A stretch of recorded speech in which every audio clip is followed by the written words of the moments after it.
Lincoln was born in a cabin of wood not far from Hodgenville, Kentucky. At the age of 2 months, Abraham Lincoln was taken to a nearby farm in the valley of Knob Creek. When Abraham was only 9, he moved from Kentucky to Indiana. In the raging cold of the winter, Abraham's mother tragically passed away.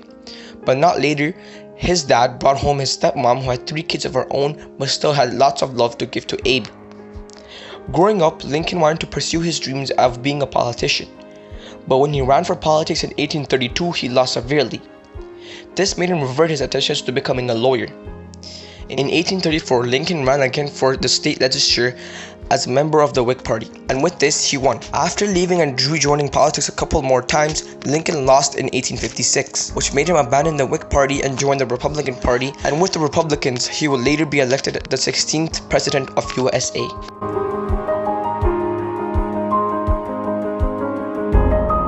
Lincoln had the strength to adhere to the fundamental goal. During the summer of 1864, said Kearns Goodwin, the North wasn't doing very well in the war. Most of his smartest advisors came to him and asked him to lay back on abolishing slavery, but he refused and stood still on his fundamental goals. Abraham knew how to relax and replenish. Lincoln understood the importance of relaxation and humor to replenish himself for the next day. According to a biographer, Kearns Goodwin, Lincoln was very humorous and loved to both listen and tell funny stories. He encouraged a healthy atmosphere of laughter and fun in his administration. He also kept his friends close and often used to go to the theaters with them. He was aware of his own weaknesses. Kearns Goodwin mentioned that one of his weaknesses was a tendency to give people too many chances, but because he was aware, he was able to compensate for that weakness. As an example, she stated that George McClellan, who was the commander-in-chief of the Union Army, ignored his instructions about the war effort. Lincoln gave him 2 chances and also set him a deadline, which he later failed and led to him being removed from his position. Lincoln was ready to share the blame for failure. Whenever anybody used to make a mistake, Abe would never just stand there. He would always share the blame. When contracts raised serious questions about a cabinet member, Lincoln clearly stated that it was him and his party to blame.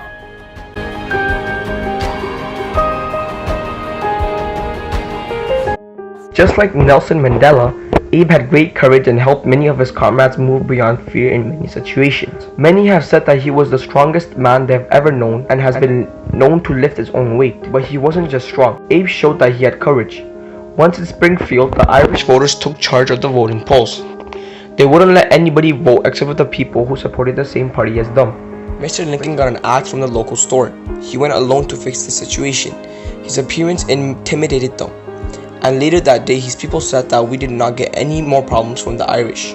In this situation, he showed similar courage to Mandela when the plane's engine failed. Both of these leaders did this to help their people get through the hardships. Similar to Mandela, Lincoln always led by being led. When there was a mistake, he would always take responsibility for them, and when there was a success, he would share credit with everybody. This not only showed Lincoln's honesty and integrity, but also made his comrades think that they were in many ways doing the leading, not Lincoln. This made them feel good about their jobs. It also motivated them to take more risks, knowing that Lincoln would not blame them if they did mess up. Lincoln would also listen to his advisors with great respects. He would not disregard anything they say unless it was clearly false. Just like how Mandela used to have meetings in his kitchen and he would acknowledge what everybody would say.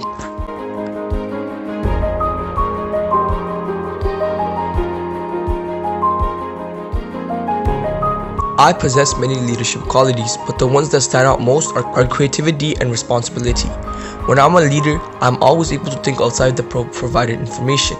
This helped me in many situations, especially when my group is stuck on some issue. For example, in grade 7, we had a brain teaser to complete. It was when a car is making a turn, are its front wheels parallel to each other?